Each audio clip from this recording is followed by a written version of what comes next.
जी प्यारे दोस्तों, गर्मियां आ गई ने, बत्ती कदे आ रही है कदे जा रही है ते हनेरा बहुत बुरी चीज़ है। मैं अपने दोस्तों को अज लाइट बनाने का तरीका दसना कि तुसी छोटी ड्राई बैटरी लै लैनी है और वो लाइट किवें बनानी है। सस्ते दे विच तुहाडा 200-300 रुपया खर्चा आएगा। तुसी तेज़ रोशनी घर दे विच बना सकते हो, तेज़ लाइट, और बनाने का तरीका तुहानूं दसने आ। ते देखो साडी मुकम्मल वीडियो, इंशाअल्लाह तुहानूं पूरी समझ आएगी। बिस्मिल्लाहिर्रहमानिर्रहीम, अस्सलाम वालेकुम प्यारे दोस्तों। अल्लाह तुहानूं सदा खुश रखे, अपनी रहमत दे साए च रखे। देखो अज दा नवां जुगाड़। बिस्मिल्लाहिर्रहमानिर्रहीम, अस्सलाम वालेकुम प्यारे दोस्तों। देख सकते हो तुसी कि असी लाइट बनाने लगे हैं। जिवें कि यह बैटरी है, ਇਹਦੇ ਤੇ भी तुसी बना सकते हो तो ਇਹਦੇ ਤੇ भी बना सकते हो। कोई बैटरी तुहानूं मिल जाती है ना, तो पहले उन्होंने चेक कर लेना है कि वो सही है। जे तो सही वो कोई साह है नहीं तो फिर वो बैटरी या नवीं लैके आउंदे तुसी ते उन्हूं बना सकते हो। घर दे विच लाइट बना सकते हो। तुसीं लाइट बनाने का तरीका दस्सन लगा कि यह देखो कि यह चीज़ है। जूम करके दसेगा मेरा कैमरामैन। हाँ, यह चीज़ लै लैनी है तुसीं। यह मैं तारां इधर इधर ला दित्तियां ने, टांके जमा मनफी दे। अगर तुसीं इहदे उत्ते लाना चाहते हो ना इस बैटरी दे, फिर ये लाने की कोई जरूरत नहीं। तारां फिर इन्हें इहदे विच आ जाना। जदों इहदे विच आ जाना तो इत्थे तुसीं इहदे टांके ला लैने ने। इहदे विच जिवें कि मैं तुहानूं दसना कि इन्हें किवें विच आना।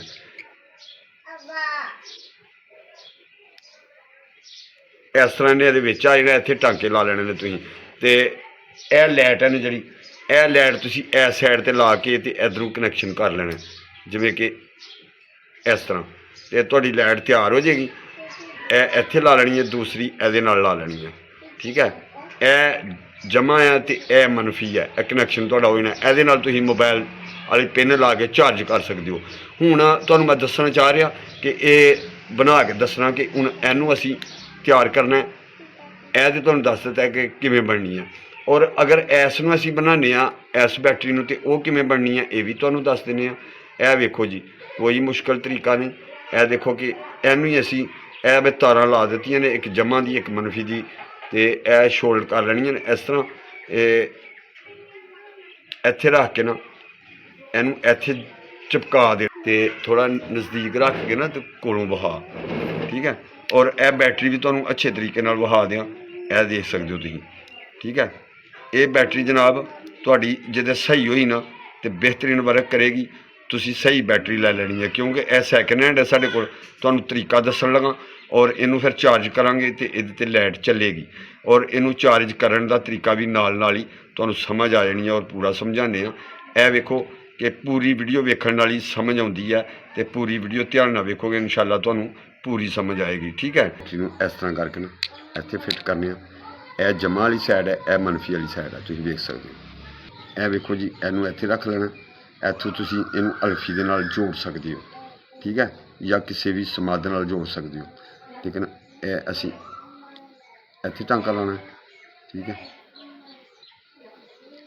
और दूसरा असीं इत्थे टांका लाना। ठीक है,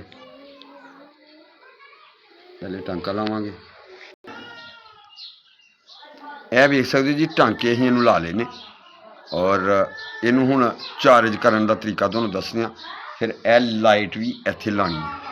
पहले तुहानूं दसने भी इनू चार्ज किवें करना, फिर लाइट बाद तुहानूं ला के दसनी। ठीक है, इस तरह जी तुसीं चार्ज लाना इनू। यह लुप्पी लै ली है।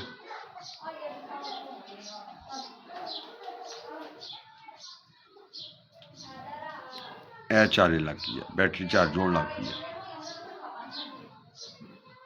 सारा बल्दा नज़र आ रहा उत्थे नहीं नजर आ रहा सही तरह।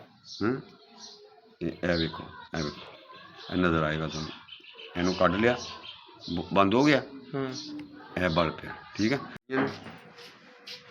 इत्थे रख के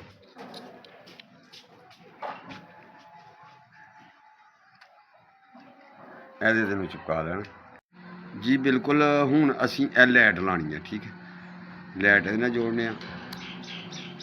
ਇਹ लाइट का कनैक्शन होना जी, यह काली तार लग जानी है इस साइड पर, यह मनफी वाली साइड है।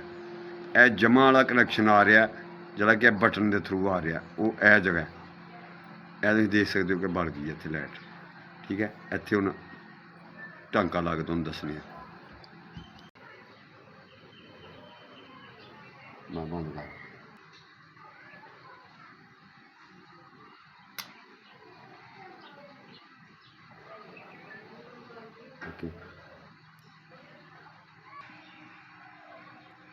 ਇੱਧਰ ਇਹਨੂੰ ਟਾਂਕਾ ਲਾ ਲੈਣਾ, ਬੰਦ ਕਰ। ਮੈਂ ਤੁਹਾਨੂੰ ਚਲਾ ਕੇ ਵੀ ਦੱਸਣੀ ਆ, ਠੀਕ ਹੈ। ਇਹ ਵੇਖੋ, ਬਿਸਮਿਲ੍ਲਾਹ, ਠੀਕ ਹੈ।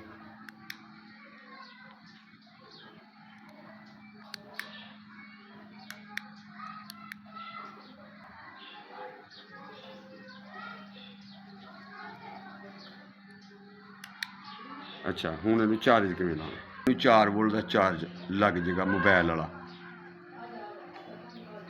ਬਿਸਮਿਲ੍ਲਾਹ, ਇਹ ਤੁਸੀਂ ਦੇਖ ਸਕਦੇ ਹੋ ਚਾਰਜ ਲੱਗ ਗਿਆ, ਠੀਕ ਹੈ। ਨਹੀਂ ਇਹ ਇਸ਼ਾਰਾ ਬੰਦਾ ਦੇਖ ਸਕਦੇ ਹੋ ਤੁਸੀਂ। ਇਹਨੂੰ ਹੁਣ ਚਾਰਜ ਲਾ ਕੇ ਰੱਖ ਦਿੰਦੇ ਹਾਂ। ਇਹ ਹੁਣ ਇਹਦੀ ਸਪੀਡ ਬਲਕਿ ਤੁਹਾਨੂੰ ਲਾਈਟ ਚੈੱਕ ਕਰਾਉਣੀ ਹੈ, ਠੀਕ ਹੈ। ਇਹ ਫੁੱਲ ਚਾਰਜ ਹੋ ਜਾਏਗੀ ਤੇ ਇਸ ਤਰ੍ਹਾਂ ਲਾਈਟ ਦੇਗੀ। ਇਹ ਪੁਰਾਣੀ ਬੈਟਰੀ ਸੀ, ਅਸੀਂ ਇਹਨੂੰ ਠੀਕ ਕੀਤਾ ਤੇ ਇਸ ਤਰ੍ਹਾਂ ਹੀ ਤੁਸੀਂ ਜਿਹੜਾ ਨਾ ਲਾਈਟ ਬਣਾ ਸਕਦੇ ਹੋ। ਪੁਰਾਣੀ ਬੈਟਰੀ ਤੋਂ ਲਾਈਟ ਬਣਾ ਸਕਦੇ ਹੋ, ਨਵੀਂ ਬੈਟਰੀ ਲੈ ਕੇ ਵੀ ਬਣਾ ਸਕਦੇ ਹੋ। ਇਹ ਇੱਕ ਵਾਰੀ ਚਾਰਜ ਕੀਤੀ ਤੁਹਾਡੀ 3-4 ਦਿਨ ਜਿਹੜਾ ਨਾ ਸਕੂਨ ਨਾਲ ਰਾਤ ਨੂੰ ਚਲਾ ਲਓ ਕਰੋਗੇ ਤੁਸੀਂ, ਠੀਕ ਹੋ ਗਿਆ ਜੀ। ਠੀਕ ਹੈ ਜੀ ਪਿਆਰੇ ਦੋਸਤੋ, ਇਹ ਸੀ ਸਾਡੀ ਅੱਜ ਦੀ ਵੀਡੀਓ। ਉਮੀਦ ਕਰਨਾ ਕਿ ਮੇਰੇ ਪਿਆਰੇ ਦੋਸਤਾਂ ਨੂੰ ਪਸੰਦ ਆਈ ਹੋਏਗੀ। ਇਸੇ ਤਰ੍ਹਾਂ ਦੀਆਂ ਚੰਗੀਆਂ ਵੀਡੀਓ ਵੇਖਣ ਵਾਸਤੇ ਜਿਹਦੇ 'ਚੋਂ ਕੁਝ ਸਿੱਖਣ ਨੂੰ ਮਿਲੇ ਤੇ ਉਹ ਚੈਨਲ ਸਾਡੇ ਨੂੰ ਸਬਸਕ੍ਰਾਈਬ ਕਰ ਲਓ। ਇਨਸ਼ਾਅੱਲਾ ਹਰ ਨਵੀਂ ਵੀਡੀਓ ਤੁਹਾਡੇ ਤੱਕ ਪਹੁੰਚਦੀ ਰਹੇਗੀ। ਅੱਲਾਹ ਤੁਹਾਨੂੰ ਸਦਾ ਖੁਸ਼ ਰੱਖੇ, ਆਪਣੀ ਰਹਿਮਤ ਦੇ ਸਾਏ 'ਚ ਰੱਖੇ। ਅਰਸ਼ਦ ਵਫਾਈ ਦੁਆ ਦੇਗਾ, ਅੱਲਾਹ ਸ਼ਫਾ ਦੇਗਾ ਤੇ ਇਨਸ਼ਾਅੱਲਾ ਸ਼ਫਾ ਮਿਲੇਗੀ। ਤੇ ਚੈਨਲ ਨੂੰ ਸਬਸਕ੍ਰਾਈਬ ਕਰੋ। ਨੈਕਸਟ ਵੀਡੀਓ ਤੱਕ ਅਰਸ਼ਦ ਵਫਾਈ ਨੂੰ ਦਿਓ ਇਜਾਜ਼ਤ। ਅੱਲਾਹ ਹਾਫਿਜ਼।